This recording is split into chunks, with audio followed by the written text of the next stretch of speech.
So since Tom just stood up, I'll stand up too. There was a question, how many here have been on the Secretary of State's website to form business? Hands up. Okay. How many will do that? Plan on doing that. Spencer, come on, hands up. You're starting a business. That's good. Way to go. So that's the whole idea, right? Government serves us. We need to be recognized for the work that we're about to do. We benefit from the legal protections of being recognized. So daylight savings time, we all get together, we all say, we roll the clocks back an hour. That's what we do together as a society.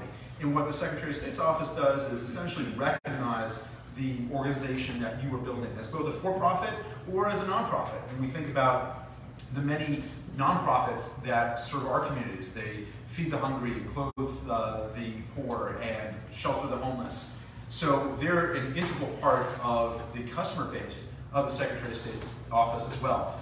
The question is, what's the single most important part of serving this community? And I think it's just government is in our way. So I'm also, I have a bad addiction to technology and startups myself.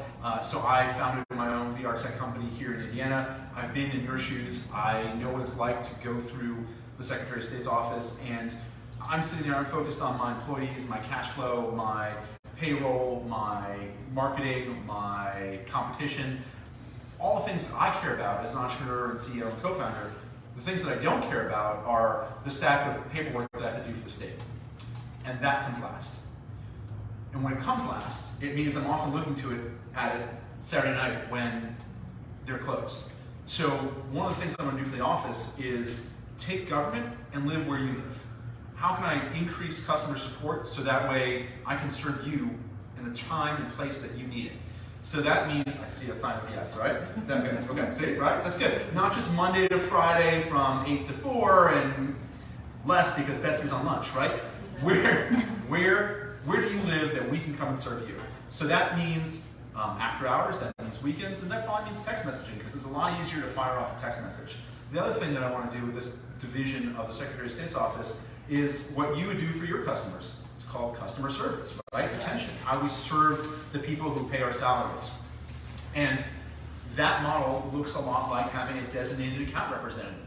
Somebody you can call on, not just an 800 number, but somebody that you know and have a relationship with, and they can help steer you not only through the paperwork filings of the Secretary of State's office, but through other government agencies, and make that a value add for you.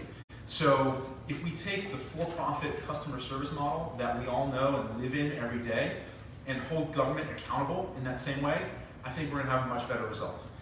Big picture though, we have to do so much more.